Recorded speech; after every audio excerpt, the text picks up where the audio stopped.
Madam Speaker, I am proud to be part of a process that shows our troops that America is a functioning democracy and that we are engaged in discussing a resolution that reflects the views of the vast majority of the American people.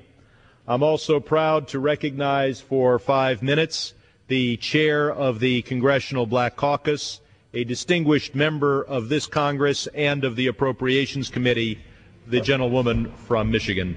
The gentlewoman from Michigan is recognized. Thank you, Madam Speaker. I reserve the right to revise and extend. Thank you very much. I thank the gentleman for yielding. I stand here today in support of House Res 63. Long time coming, but as it always says, it's right on time. I stand here to speak for the millions of Americans today who have had enough of this war, its unjust nature. It's over $500 billion that has been spent there in Iraq and Afghanistan and not spent in our own country.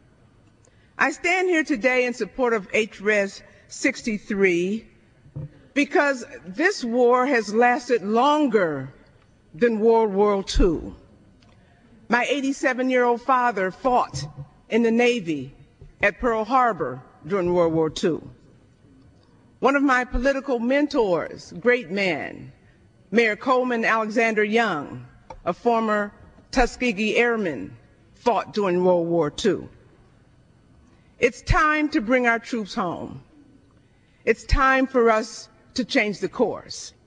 And as we celebrate this Black History Month, the theme of the Congressional Black Caucus during these times are change course, do something different, act, speak, donate, join, confront the crisis of the war, which is why we're here today, and then continue the legacy that has brought this country to greatness.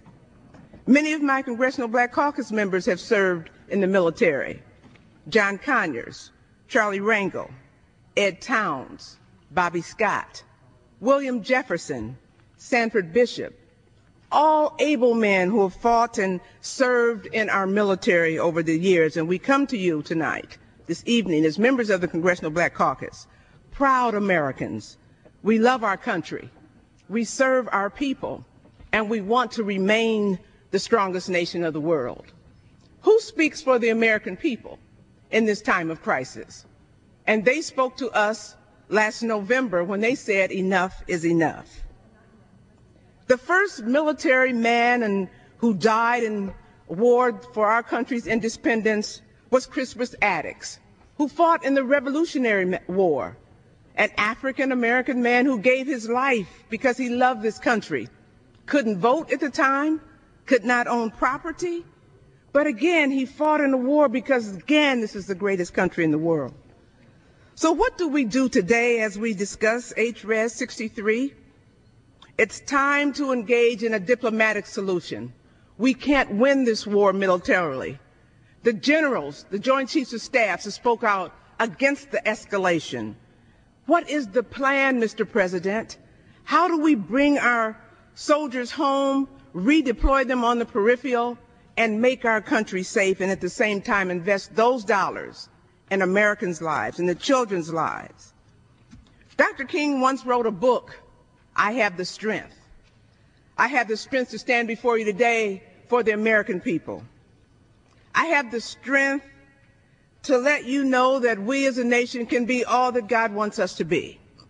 That in fighting wars, and wars will come from time to time, this is the time to bring this one to the end. I will protect and speak out for the over 3,100 families who have lost young men and women, over the tens of thousands who are blinded and amputees, and over the many hundred thousands we yet not know who will be in need of mental health services as our mental health capacity in this country has been shredded. Those dollars have to be invested so that we take care of our veterans. I have the strength to stand here before you this evening because it is time, as we debate Res 63, that we rise up as a nation and speak out and continue our legislative responsibility. As I stood before you, took my oath of office, that I would protect this country, our Constitution, against both domestic and foreign intimidation. I stand before you tonight as one of 43 members of the Congressional Black Caucus during this African American History Month, who love our country, who want us to invest in America's families. Res 63 will begin that discussion. It will make it available that we might change course, do something different. Listen to the American people. We love our troops. We serve in those troops. Our families serve. We want the strongest military that we have available. We are now having in Iraq equipment shortages.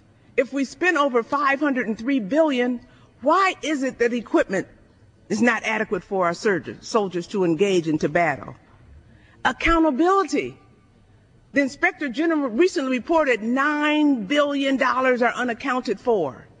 Those are $9 billion in addition to as part of the $500 billion that could be invested in America's families.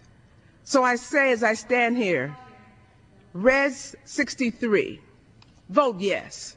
Let's change course. I yield back.